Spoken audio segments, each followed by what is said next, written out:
BJP के चिंतन शिविर में महामंथन।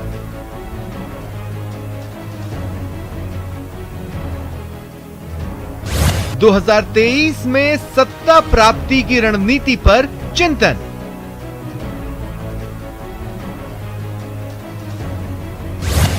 धरियावद और वल्लभनगर के उपचुनावों पर नजर। बूथ से लेकर शक्ति केंद्रों को मजबूत बनाने पर जोर।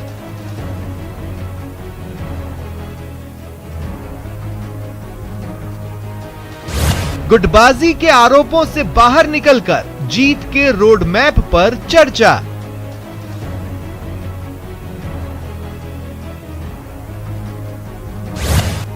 चिंतन शिविर में प्रदेश बीजेपी संगठन से जुड़े कामकाज की समीक्षा।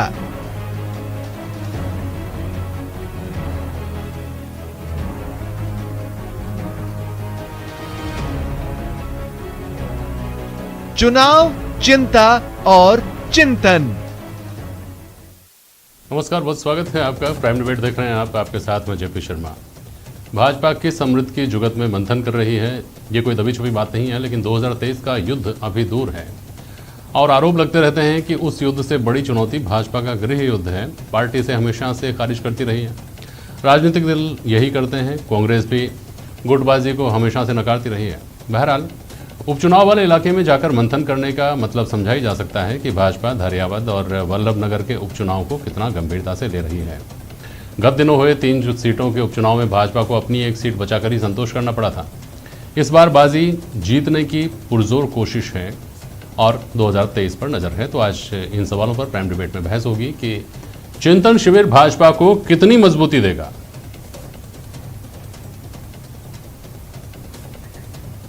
इस चिंतन से बेहतर समन्वय का रास्ता निकलने की कितनी संभावना है और क्या गुटबाजी से समय रहते पार्टी उबर पाएगी।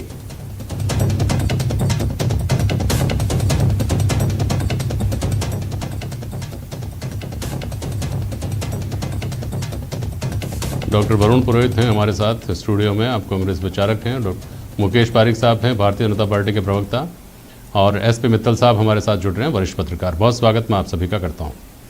मुकेश पारिक साहब, चिंतन के लिए पार्टी के सामने सबसे बड़ा विषय क्या है? मुकेश पारिक साहब। देखिए, चिंतन बैठक जो है हमारा एक ये नियमित प्रक्रिया है।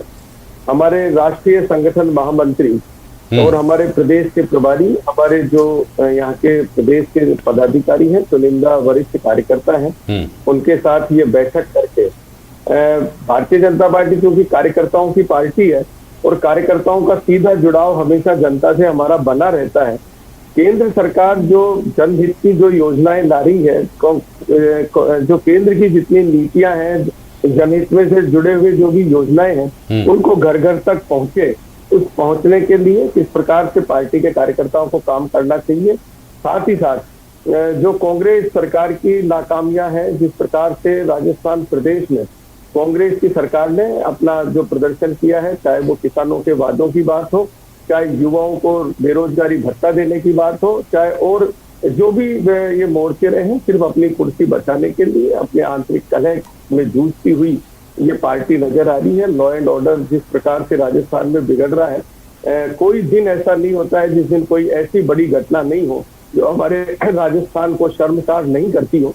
और आज अभी आपने देखा बलात्कार में हमारा राजस्थान पूरे देश में अव्वल हो गया है। तो इस प्रकार की ये जो सारी घटनाएं हैं, चिंतन पार्टी इसी को लेकर करती है कि केंद्र सरकार की योजनाओं को घर घर तक पहुंचाया जाए और जो राजस्थान में हम जो विपक्ष में है, राजस्थान सरकार की नाकामियां और किस प्रकार से हम राजस्थान में भी जनता की आवाज बनकर जनता को कैसे हम रिलीफ दिला सकते हैं सरकार से, उसके लिए सारे कार्यक्रम और पार्टी के हमारे लगातार कार्यक्रम रहते हैं। चाहे वो जनता से, अभी आपने देखा होगा कि सेवा के प्रकल्प हमने कई चला रखे हैं और ईश्वर ना करे अगर तीसरी लहर आती है तो हमने निचले स्तर पर हमारे कार्यकर्ताओं को तय किया है कि अगर ऐसी कोई भी विपदा आपदा अगर आती है देश में तो हमारा पार्टी का कार्यकर्ता जनता की सेवा के लिए खड़ा रहे।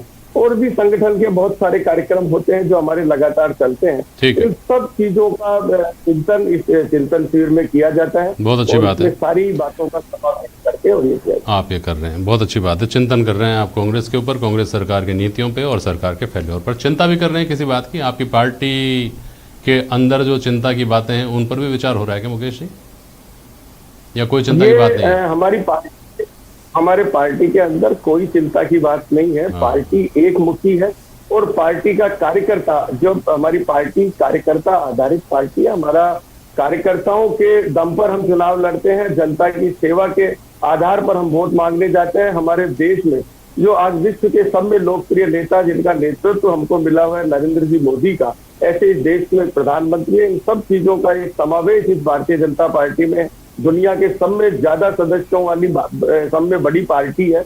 तो इसलिए हमारे अंदर कोई ऐसा है, ये कोई ऐसा आप कोई सबूत नहीं दे सकते। ठीक है, ये जो आप चाहे और किसी भी माध्यम से, चाहे कांग्रेस ये करती हो चाहे और कोई कहता हो, लेकिन ये सब मिथ्या है, गलत है। पार्टी एक मुखी है और पार्टी एक मुखी होकर सारे चुनाव लड़ती है। पता नहीं मुकेश जी, ये कौन सा पैरामीटर होता है जिसपे आप लोग ये कसौटी पे कसते हैं?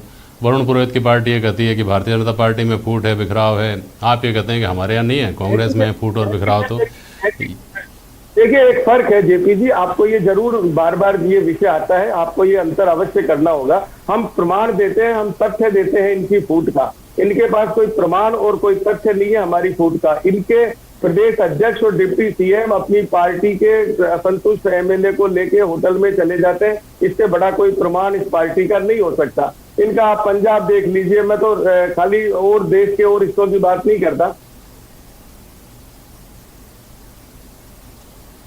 आपकी आवाज़ आनी बंद हो गई मुकेश जी, आपको मेरी आवाज़ सुनाई दे रही है?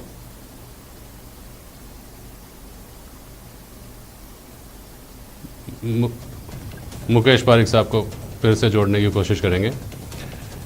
एसपी मित्तल साहब, इससे पहले वरुण पुरोहित के पास जाऊँ, मुकेश जी जुड़ जाएंगे तो जाऊँगा इनके पास, लेकिन थोड़ा थोड़ा एक बार ये समझने की कोशिश की जानी चाहिए कि क्या राजस्थान में कांग्रेस में जो 2013 से 18 के बीच स्थिति थी वो अब भाजपा में 18 से 23 के बीच में है? पहली बात। दूसरी बात, जब भी फूट की, बिखराव की, गुटबाजी की बात आती है तो स्वाभाविक रूप से मना करेगी, कोई भी पार्टी खारिज करेगी, इन आरोपों को स्वीकार थोड़ी करेगा। लेकिन ये बिखराव, ये गुटबाजी कितनी, जो पार्टी 2023 में वापस सत्ता में आने की आकांक्षा रख रही है, उम्मीद रख रही है, मनसूबा पाल रही है, उस पार्टी के लिए सबसे गंभीर विषय सोचने का क्या ये नहीं होना चाहिए? मित्तल साहब। जेपी जी, मैं सबसे पहले आज की बात बताना चाहता हूं कि जो कुंभलगढ़ में भारतीय जनता पार्टी का चिंतन शिविर हो रहा है, इसमें कोर कमेटी के मेंबरों को भी आमंत्रित किया गया था और भारतीय जनता पार्टी की जो प्रदेश कार्यकारिणी है उसके जो प्रमुख पदाधिकारी उनको भी आमंत्रित किया गया था। लेकिन जो मेरी जानकारी में आया उसमें 3 महत्वपूर्ण लोग आज इस बैठक में शामिल नहीं हुए। उनमें सबसे पहला नाम है पूर्व मुख्यमंत्री वसुंधरा राजे का, दूसरा नाम है भूपेंद्र यादव का जो केंद्रीय मंत्री है, और तीसरा नाम है केंद्रीय मंत्री गजेंद्र सिंह जी शेखावत का। अब बताया ये गया है कि तीनों के अपने अपने कारण हैं कि गजेंद्र सिंह जी शेखावत के पिताजी बीमार है इसलिए नहीं आए, और जो भूपेंद्र यादव है वो चूंकि मणिपुर के प्रभारी है तो वहां चुनाव प्रचार में गए, और वसुंधरा राजे जी के लिए कहा गया है कि जो उनकी पुत्र वधू है सारिका जी, उनकी शायद तबियत ठीक नहीं है इसलिए वो इस वजह से नहीं आ पाई है। लेकिन मेरा इस समय ये कहना है कि भारतीय जनता पार्टी को भी इस बात का भी चिंतन करना चाहिए कि जो पिछले दिनों जो कुछ भी उनके पार्टी में असंतोष हुआ उसको कैसे मीट आउट किया जाए। मुकेश पारिक साहब ने बहुत अच्छी तरह बचाव किया और वो पार्टी के प्रवक्ता है, उनको इस तरह बचाव करना भी चाहिए। लेकिन मैं सिलसिलेवार गिनाना चाहता हूं कि पहले जब वसुंधरा राजे जी का जन्मदिन मनाया गया तो हमने देखा किस तरीके से बीड़ी इकट्ठी की गई, किस तरह से जनप्रतिनिधियों को वहां भारतीय जनता पार्टी के उनको आमंत्रित किया। उसके बाद में भारतीय जनता पार्टी के 20 विधायकों ने प्रदेश अध्यक्ष को चिट्ठी लिखी और उनको कहा कि हमको विधानसभा में बोलने नहीं दिया जाता है। और हाल ही में जब भारतीय जनता पार्टी के लोग पंचायत राज चुनाव के जो भी हाल ही में उसका जश्न मना रहे थे, भरतपुर का जश्न मना रहे थे, जयपुर का जश्न मना रहे थे जहां उनको बहुमत नहीं मिला लेकिन भारतीय जनता पार्टी का जिला प्रमुख बना, उस जश्न पे अगले दिन ही जो कैलाश मेघवाल साहब है उन्होंने पानी फेर दिया और ये कहा कि मैं प्रतिपक्ष के जो नेता है उनके खिलाफ निंदा प्रस्ताव लाना चाहता हूँ। तो मेरा ये मानना है कि ऐसे जो चिंतन शिविर हो रहे हैं उसमें इन चीजों पर भी विचार किया जाना चाहिए कि इन सब चीजों को कैसे रोका जाए, नहीं तो फिर कांग्रेस को बोलने का मौका मिलता है। ठीक बात। मित्तल साहब, मुकेश पारिक साहब, आपने सुना मित्तल साहब को? मुकेश पारिक जी, देखिए सवाल सिर्फ ये नहीं है कि एक मीटिंग में फला नेता नहीं पहुंचे। या सवाल ये भी नहीं है कि ये 2 धड़े बने हुए हैं या 3 धड़े बने हुए हैं। आप कहते हैं कि आपकी पार्टी एकजुट है और एकदम मुट्ठी की तरह आपकी पार्टी के सारे नेता एकजुट हैं, लेकिन रह रहकर क्या इस तरह की घटनाएं नहीं होती हैं जो मित्तल साहब ने अभी सिलसिलेवार बताई, और वो घटनाएं क्या इन सवालों को मजबूत नहीं करती, इन आरोपों को मजबूत नहीं करती कि आपकी पार्टी में भी बिखराव है, जिसकी चिंता आपको इसलिए तो करनी ही चाहिए कि आपको 2023 में वापस आने का आप उम्मीद रखते हैं? देखिए, मित्तल साहब ने अभी बताया कि इसमें कोर कमेटी के सदस्यों को भी बुलाया जाता है, ये बिल्कुल सही है। गजेंद्र सिंह जी शेखावत और माननीय भूपेंद्र जी यादव, आपको जानकारी है कि एक एक प्रदेश जिनमें चुनाव होने वाले हैं उनके प्रभारी हैं और उनका इस समय वहां का दौरा है। पारिक साहब, मैंने पहले ही कहा ना कि किसी एक मीटिंग की बात नहीं हो रही है और व्यक्तिगत कारण इस वक्त सबको पता है। वसुंधरा राजे की पुत्रवधू गंभीर बीमार हैं और वो उस वजह से नहीं निकल पा रही है। मैं आपसे एक सामान्य प्रश्न मैं आपसे कर रहा हूं जो इसलिए बनता है कि ऐसी एक घटना नहीं है, ऐसी घटनाओं का सिलसिला है। उसमें कैलाश मेघवाल का भी नाम आता है, उसमें दूसरे नाम भी आते हैं। कैलाश जी मेघवाल ने, देखिए, एक पार्टी के अंदर एक आंतरिक लोकतंत्र है और ये आपने एक बात रखी कि सब 2 विधायकों ने शिकायत की कि हमको विधानसभा में नहीं बोलने दिया जाता। ये तो अच्छी बात है कि कांग्रेस के खिलाफ बोलने के लिए हमारे विधायक आतुर, और उन्होंने अगर इस बात को शिकायत के लहजे में किया, इसमें क्या अच्छी बात है? बोलना ही चाहिए उनको, वो बोलने के लिए विधानसभा में जा रहे हैं भाई। नहीं, देखिए, संगठन के प्रति किसी की कोई नाराजगी नहीं, वो तो बोलना चाहते हैं कि कांग्रेस के खिलाफ हम विधानसभा में बोलें और हमारे को भी अवसर मिले, ठीक है। हाँ। उस बात को जांचा गया, तो ये काम है उनका, अगर वो अपना काम करना चाहते हैं तो ये अच्छी बात है, संतोष की बात है। और ये इसका ये पक्ष नहीं देखेंगे कि उन्होंने आरोप लगाया कि हमको नहीं बोलने दिया जा रहा। आरोप पार्टी के अंदर कोई अगर किसी को शिकायत करता है कि हमको भी बोलने का अवसर दिया जाना चाहिए, तो आप उसको आंतरिक कलह नहीं कहा जा सकता, उसको ये नहीं कहा जा सकता कि पार्टी में अनुशासन नहीं है। उन्होंने कोई इस प्रकार का कोई कृत्य नहीं किया, इस प्रकार का कोई। मुझे एक बात बताइए, चलिए मैं वरुण पुरोहित के पास जाऊंगा, लेकिन उससे पहले एक सवाल का जवाब दीजिए कि ये पत्र लिखना अगर लोकतंत्र है, आंतरिक लोकतंत्र है, तो क्या किसी रिसोर्ट में जाकर के कुछ लोगों का इकट्ठा होना उसी लोकतंत्र का विस्तार नहीं है? नहीं, गलत। वो आप अगर किसी दायित्व पर, अगर भारतीय जनता पार्टी की सरकार होती और सरकार का कोई मंत्री जाके रुष्ट होके और चले जाता, तो उसका सीधा प्रश्न खड़ा होता है, ये जनता से जुड़ा हुआ सवाल भी होता है कि जिस पार्टी की सत्ता हो, जिस पार्टी की सरकार हो और उसकी पूरी सरकार बंद हो जाए लंबे समय के लिए होटलों में जाके अपनी कुर्सी बचाने के लिए, अपनी सरकार बचाने के लिए, तो ये तो दुर्भाग्यपूर्ण। आप इसका और उसका कहीं भी कंपैरिजन नहीं कर सकते। ये तो बिल्कुल ही अलग आप बात कर रहे हैं कि आज कांग्रेस का उप मुख्यमंत्री और प्रदेश अध्यक्ष अगर चले जाता है तो उसको इससे कहां तुलना इसकी हो सकती है? आपसे कोई विधायक ये कह रहा है कि मुझे भी विधानसभा में बोलने का अवसर दिया जाए, मैं भी विधानसभा में बोलना चाहता हूं, मुझे। चलिए इस पर जवाब लेता हूं। वरुण पुरोहित जी, विपक्ष में अगर बिखराव है तो विपक्ष को तो हासिल करना है, इसलिए उनके लिए चिंता की बात हो सकती है। आपको तो बनाए रखना है, कायम रखना है, तो आपके लिए चिंता की बात क्यों नहीं है? तो कांग्रेस के लिए चिंता की बात क्यों नहीं है? और कांग्रेस उसको केवल नकारने भर से काम कैसे चला रही है? नहीं, कांग्रेस नकार नहीं रही है। There is a difference between BJP and Congress party.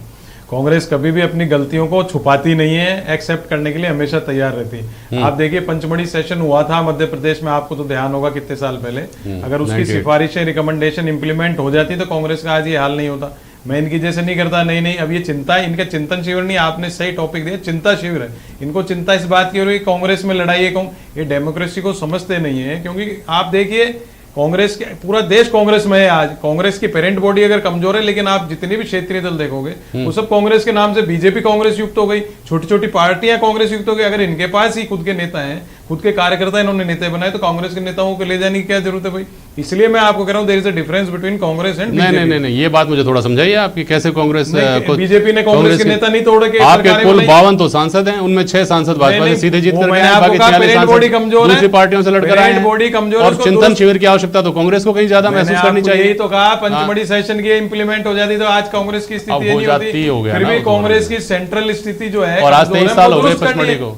हमको दुरुस्त करनी है। आज बीजेपी देखिए मोदी सेंट्रिक हो चुकी है, राजस्थान में नेता विहीन हो चुकी है। वसुंधरा जी को माइनस करने के बाद इनके पास कुछ है नहीं, इस बात की चिंता शिविर है, चिंता इस बात का इनके पास नेता नहीं उभार पा रहे। 3-3, 4-4 केंद्रीय नेता हैं, उनको वसुंधरा जी का रिप्लेसमेंट करना चाह रहे थे, नहीं कर पा रहे, उनको एक्सेप्ट नहीं कर रही बीजेपी के कार्यकर्ता और जनता। कांग्रेस की मैंने आपको कहा, मैं फिर कह रहा हूं, कांग्रेस को हमको दुरुस्त करने की जरूरत है, ये एक्सेप्ट नहीं करते इस बात को। तृणमूल कांग्रेस हो, वाईएसआर रेड्डी कांग्रेस हो, एनआर रेड्डी कांग्रेस हो, शरद पवार की, सब कांग्रेस से निकले हुए। बीजेपी आदि कांग्रेस होती जा रही है। मध्य प्रदेश, कर्नाटक, गुजरात, जहां भी इन्होंने सरकारें बनाई है, कांग्रेस के आदमी लेके बनाए। अभी हाल ही में यूपी में भी कांग्रेस के आदमी तोड़ रहे। ये चिंता नहीं करेंगे क्या कि कांग्रेस ऐसी पार्टी है जिसमें से एक टुकड़ा निकल जाता है और बाहर जाकर सफल हो जाता है? मैंने आपको फिर कहा, अगर हम पंचमढ़ी सेशन की सिफारिशें लागू कर दे तो हमारी स्थिति नहीं होती। लेकिन आप फिर देखिएगा, आज भी कांग्रेस में पूरा देश है, और आप फिर देखोगे आने वाले समय में फिर पेरेंट बॉडी मजबूत होगी केंद्र में और कांग्रेस वापस सत्ता में आएगी। हम सत्ता के पीछे अगर भाग रहे होते तो ऐसी हरकतें नहीं करते जैसे जब लोकतंत्र को बेचने। हाँ, एक बात जरूर है जो आप अभी कह रहे थे, पूरी सारे विपक्ष को इस समय मंथन करने की जरूरत है। ये जो बीजेपी की मोदी की सरकार है, रेलवे जैसे संस्थान, LIC जैसे संस्थानों को बेच रही है, और पूरे देश के अंदर इसका आंदोलन नहीं हो पा रहा है खड़ा। यह आंदोलन होना चाहिए था, भारत बंद हो जाना चाहिए था। आज देखिए किसानों का 1 साल तक आंदोलन चल रहा है,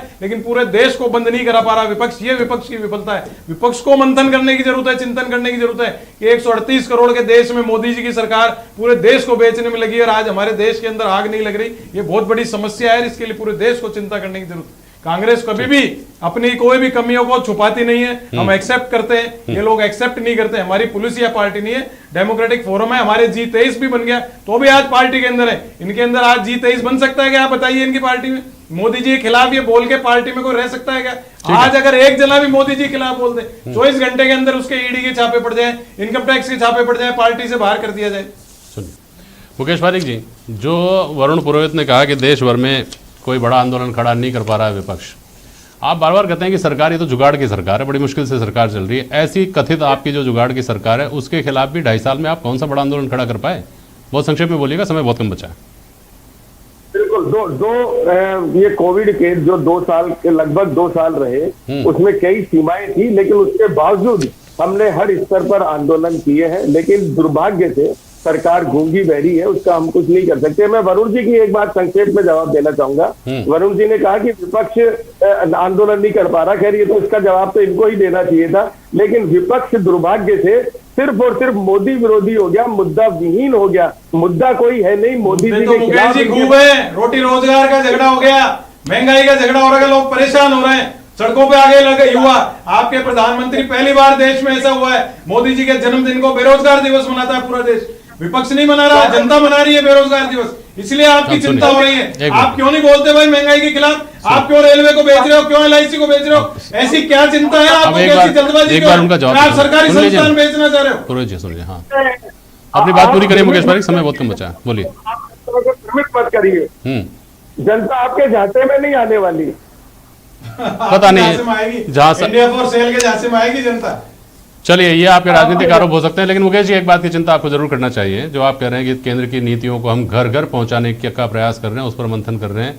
घर घर में जो 4 व्हीलर 2 व्हीलर खड़े हैं, उनमें जो पेट्रोल पहुंच रहा है ना, वो काफ़ी हद तक केंद्र की नीतियों का जो अक्स है वो घर घर तक पहुंचा रहा है, उसकी भी ज़रा चिंता कीजिएगा। मित्तल साहब, प्रदेश इकाई का जो मंथन शिविर है, इसमें सबसे ज़्यादा कोर में कौन सी चीज़ें जो चल रहा है वो चल रहा है उनका, लेकिन एक इंडिपेंडेंट आदमी के तौर पर मैं आपसे पूछ रहा हूँ, मैं पत्रकार के तौर पर पूछ रहा हूँ कि कौन सी चीज़ें फोकस में रहनी चाहिए ताकि पार्टी का आगे का जो 2.5 साल का टेन्योर है उसमें बेहतर तरीके से 2023 की तैयारी कर पाएँ? मित्तल साहब। जेपी जी, देखिए, ये जो भारतीय जनता पार्टी का जो चिंतन शिविर है, मुझे ऐसा लगता है कि जो राजनीतिक प्रक्रिया, सतत प्रक्रिया है, उसके तहत ये इनका कार्य है। लेकिन इस चिंतन शिविर की एक महत्वपूर्ण बात वो ये है कि जो BL संतोष है वो इसमें उपस्थित है। BL संतोष की जो भूमिका है वो भारतीय जनता पार्टी में राष्ट्रीय संगठन महासचिव की है। ये जो संगठन महासचिव होता है जेपी जी, ये एक तरह से RSS का प्रतिनिधि होता है। मतलब RSS और बीजेपी के बीच का जो सेतु होता है वो संगठन महासचिव बनाया जाता है, और ये एक प्रचारक की भूमिका में होता है। तो मेरा ये मानना है कि ये जो RSS की जो नीति है या RSS की जो गाइडलाइन है वो भारतीय जनता पार्टी कैसे फॉलो करे, उसको लेके ये चिंतन शिविर है, और उसके मुताबिक ये सारे इसमें निर्णय हुए हैं। इसलिए जो उनकी उपस्थिति है वो अपने आप में बहुत महत्वपूर्ण उपस्थिति है, इसीलिए कोर समिति के लोगों को बुलाया, भाजपा के प्रदेश लोगों को बुलाया। तो मुझे लगता है कि भारतीय जनता पार्टी के राजस्थान के संगठन की दृष्टि से और आने वाले दिनों के जो 2.5 साल जो बचे विधानसभा चुनाव के अंदर, उसमें क्या रणनीति हो, उसको लेकर ये चिंतन शिविर आयोजित। चलिए, शुक्रिया आपका। किस तरह से परिवर्तन कामकाज में, रीति नीति में देखने को मिलते हैं आने वाले दिनों में, देखना दिलचस्प होगा। बहुत शुक्रिया आप सभी का आज प्राइम डिबेट में शामिल होने के लिए। आज के लिए बस इतना ही। नमस्कार।